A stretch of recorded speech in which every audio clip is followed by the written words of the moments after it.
Hello बच्चों। कल आपका ये चैप्टर यहाँ तक पढ़ा दिया गया था, सरल रेखा में गति, दूरी तथा विस्थापन में अंतर, और एक दो न्यूमेरिकल थे, कल वे हल कराए गए थे। आज आपका जो पॉइंट स्टार्ट होगा वो यहाँ से होगा, चाल के प्रकार।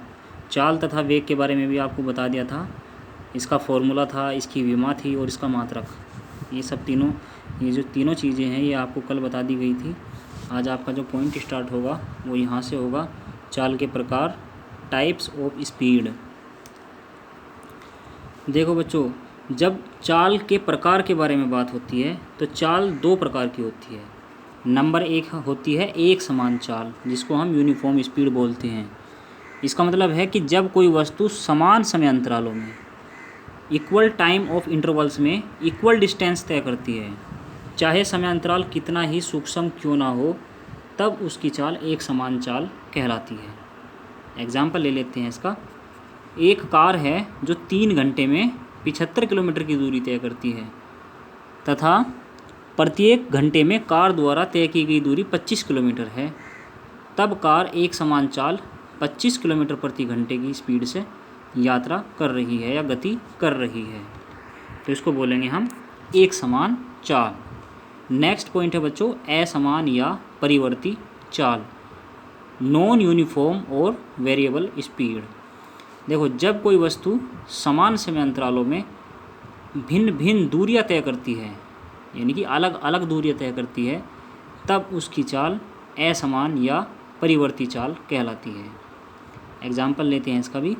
देखिए, एक कार विराम से गति प्रारंभ करती है तथा प्रथम 1 घंटे में 20 किलोमीटर, दूसरे 1 घंटे में 30 किलोमीटर तथा तीसरे 1 घंटे में 25 किलोमीटर की दूरी तय करती है। तो कार समान समय अंतरालों में भिन्न भिन्न दूरियां तय करती है, अतः कार की जो चाल है वो परिवर्ती या असमान है, क्योंकि हर बार जो कार यात्रा कर रही है वो अलग डिस्टेंस कवर कर रही है। डिस्टेंस सेम नहीं है, जबकि समय सेम है, घंटा सेम है, एक ही घंटे का टाइमिंग है, पहली यात्रा में भी, दूसरी यात्रा में भी और तीसरी यात्रा में भी। जबकि पहली यात्रा में उसने 20 किलोमीटर कवर किए, दूसरी यात्रा में 30 किलोमीटर कवर किए और तीसरी यात्रा में 25 किलोमीटर कवर किए। तो हर बार जो डिस्टेंसेस हैं वो डिफरेंट आ रही हैं। तो इसका मतलब जो कार की चाल है वो परिवर्ती है या फिर असमान है, समान नहीं है। ठीक है बच्चों, नेक्स्ट पॉइंट समझो। किसी भी वस्तु की असमान चाल को निम्नलिखित 2 प्रकार से व्यक्त किया जा सकता है। नंबर 1, उसकी औसत चाल, एवरेज स्पीड। औसत चाल किसको बोलते हैं? औसत चाल बोलते हैं कुल तय की गई दूरी अपॉन कुल लगा समय। अर्थात किसी वस्तु के द्वारा किसी भी निश्चित समय अंतराल में तय की गई कुल दूरी तथा समय अंतराल का जो अनुपात होता है उसे उस वस्तु की औसत चाल कहते हैं।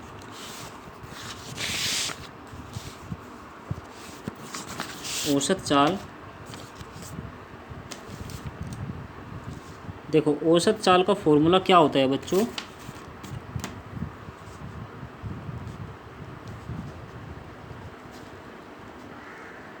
औसत चाल बराबर कुल तय की गई दूरी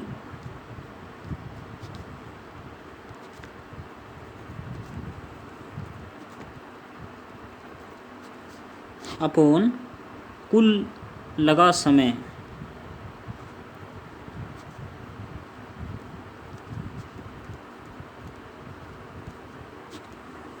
ठीक है, ये फॉर्मूला होता है औसत चाल का।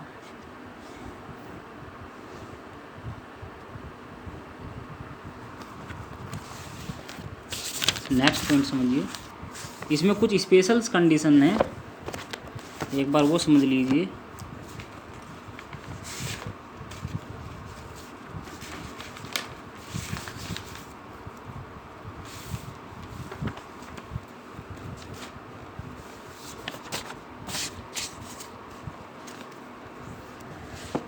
देखो बच्चों,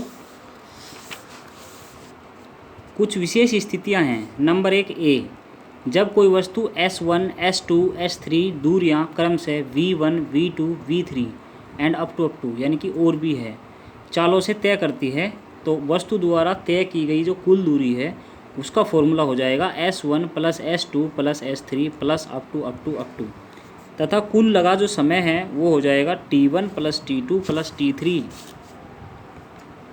और प्लस अप टू। तो ये क्या हो जाएगा, t1 को हम कैसे लिख सकते हैं, समय बराबर दूरी बटे चाल। तो s1 upon v1 plus s2 upon v2 plus s3 upon v3 plus up to, क्योंकि हमारे पास फॉर्मूला होता है समय t बराबर दूरी बटे चाल, जिसमें कि दूरी s होती है, चाल v होती है।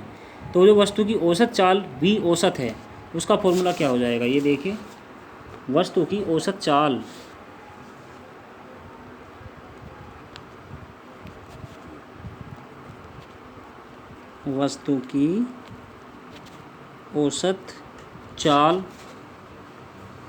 v औसत v एवरेज बराबर हो जाएगा बच्चों s1 plus s2 plus s3 plus up to upon s1 upon v1 plus s2 upon v2 plus s3 upon v3 और प्लस अप टू। ये फॉर्मूला हो जाएगा। ठीक है, अब नेक्स्ट पॉइंट समझिए। यदि वस्तु कुल दूरी को दो समान भागों में तय करते हुए प्रथम s दूरी v1 चाल से तथा द्वितीय s दूरी v2 चाल से तय करती है, तब वस्तु की औसत चाल जो होगी v औसत, वो ये हो जाएगी s plus s upon v1 plus s upon v2, अर्थात v औसत बराबर हो जाएगा 2v1 v2 upon v1 plus v2। तो इसी फॉर्मूले को हम कब लिख सकते हैं, जब पहले भाग s दूरी v1 चाल से और दूसरा भाग s दूरी v2 चाल से तय करती है। तो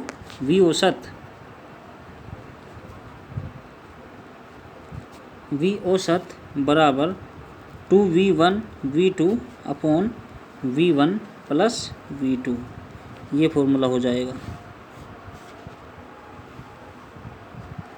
ठीक है बच्चों, नेक्स्ट पॉइंट समझिए।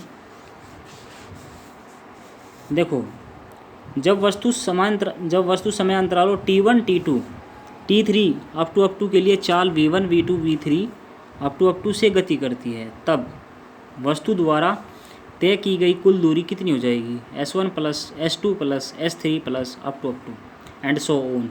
तो इक्वल ये हो जाएगा equal v1 t1 plus v2 t2 plus v3 t3 plus up to. यानी कि चूंकि हमारे पास फॉर्मूला हमें पता है कि दूरी s बराबर चाल v गुना समय t होता है, तथा जो कुल लगा समय है वो बराबर है t1 plus t2 plus t3 plus up to. तो वस्तु की औसत चाल v औसत बराबर, जो नेक्स्ट फॉर्मूला निकल करके आएगा वो ही आएगा,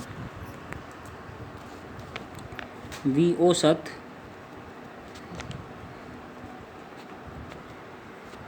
बराबर v1 t1 plus v2 t2 plus v3 t3 plus up to upon t1 plus t2 plus t3 plus up to. तो बच्चों इसका फॉर्मूला ये हो जाएगा, v औसत बराबर v1 t1 plus v2 t2 plus v3 t3 plus up to upon t1 plus t2 plus t3 plus up to.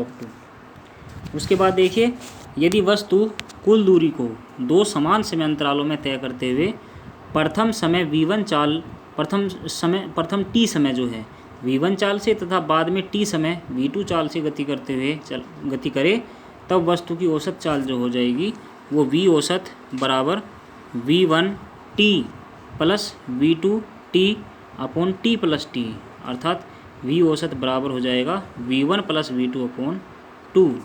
तो ये एक फॉर्मूला v औसत का और बनेगा, v औसत बराबर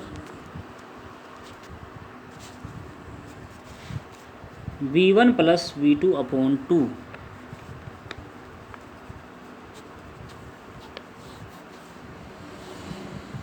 ठीक है बच्चों, नेक्स्ट पॉइंट है तात्क्षणिक चाल, इंस्टेंटेनियस स्पीड। देखो, परिवर्ती चाल से गतिमान वस्तु की किसी क्षण विशेष पर चाल उसकी तात्क्षणिक चाल कहलाती है।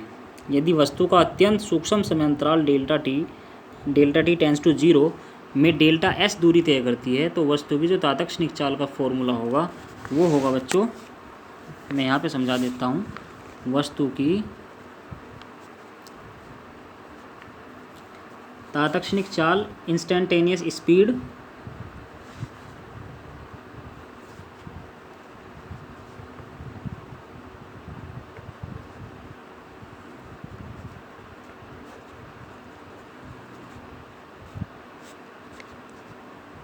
v बराबर limit delta T tends to 0 delta S upon delta T equal to D S upon D T. ये फॉर्मूला हो जाएगा, जहाँ D S upon D T, दूरी s का समय t के सापेक्ष अवकल गुणांक है। किसी वाहन की तात्क्षणिक चाल का मापन स्पीडोमीटर द्वारा किया जाता है। यहाँ से आगे बच्चों बाद में पढ़ाया जाएगा।